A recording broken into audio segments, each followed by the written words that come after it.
उत्तर प्रदेश में योगी सरकार के द्वारा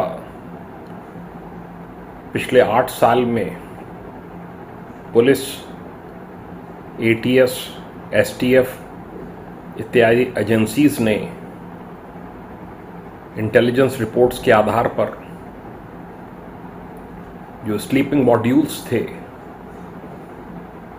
उसमें करीब 142 का पर्दाफाश किया गया है। बड़ी संख्या में अभियुक्त गिरफ्तार किए गए हैं जो कि देश विरोधी गतिविधियों में लिप्त थे, आतंकवादी संगठनों को सूचनाएं पहुंचाते थे, उनको पैर पसारने में प्रदेश में मदद करते थे, उनको पनाह देते थे। जो योगी सरकार के द्वारा एक अपराधियों के विरुद्ध अभियान चलाया गया है, माफियाओं के खिलाफ अभियान चलाया गया है, असामाजिक तत्वों के खिलाफ अभियान चलाया गया है, उसके बहुत दूरगामी परिणाम होंगे। पहले प्रदेश में आए दिन धमाके हुआ करते थे, अब कहीं पर कोई इस प्रकार की घटना नहीं है। कहीं कोई देश विरोधी बात करता है तो तुरंत उस पर कार्रवाई होती है। आईएस से जुड़े हुए al Qaeda, India, subcontinent, Jamatul Mujahideen, Bangladesh, LET, Jaish e Mohammed, Hizbul Mujahideen, Indian Mujahideen, SIMI, PFI, ISI से जुड़े हुए दर्जनों अपराधियों की गिरफ्तारी की गई है। सैफुल्ला नामक कुख्यात टेररिस्ट, उसको मुठभेड़ में मारा गया है। ये सब एक बहुत बड़ी उपलब्धि है तथा जो एक टेरर नेटवर्क का एक स्लीपिंग मॉड्यूल का पूरा एक सिस्टम खड़ा कर दिया गया था, ढांचा खड़ा कर दिया गया था, उसको नेस्तनाबूद किया गया है। बड़ी संख्या में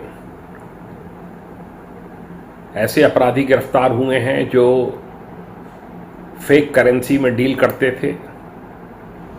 41 ऐसे अभियुक्तों की गिरफ्तारी हुई है। 173 ऐसे बांग्लादेशी रोहिंग्या पकड़े गए हैं एटीएस के द्वारा, जो कि संदिग्ध गतिविधियों में लिप्त थे। धर्मांतरण का एक जो सिंडिकेट चल रहा था उस पे लगाम लगाई गई है। एटीएस के द्वारा साइबर फ्रॉड, फर्जी नाम पतों पर सिम खरीदारी करने वाले कई अभियुक्तों की गिरफ्तारी की गई है, जिसमें 4 चाइनीज़ नागरिक भी हैं। ये सब उपलब्धियां कोई मामूली नहीं हैं। ऐसी उपलब्धियां हैं जिनको कि अन्य प्रदेशों की पुलिस और एटीएस भी उनको फॉलो कर रही है, उनका अनुसरण करने का प्रयास कर रही है। 131 से अधिक ऐसे अपराधी पकड़े गए हैं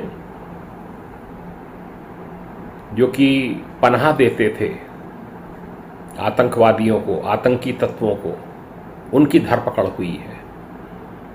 एटीएस इस ओर अपने को निरंतर सशक्त कर रही है। योगी गवर्नमेंट ने तराई क्षेत्र में देवबंद, नोएडा, अयोध्या, बहुत से स्थानों पर एटीएस की नई नई यूनिट्स स्थापित की हैं। एक स्ट्रक्चर अप्रूव किया गया है जिसमें कमांडोज भी रहते हैं, एटीएस के जवान भी रहते हैं, वहीं प्रशिक्षण भी होता है, वहीं उनकी बैरक भी है। बड़ा प्रदेश है उत्तर प्रदेश, यहाँ ये संभव नहीं है कि लखनऊ से ही सारी गतिविधियाँ संचालित हो सकें।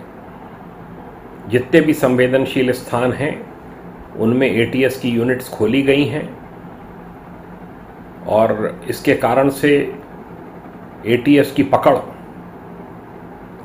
आपराधिक तत्वों पर, आतंकवादी तत्वों पर बहुत बढ़ी है तथा इस समय करीब करीब जो आतंकवादी गतिविधियां हैं वो शून्य प्राय हैं।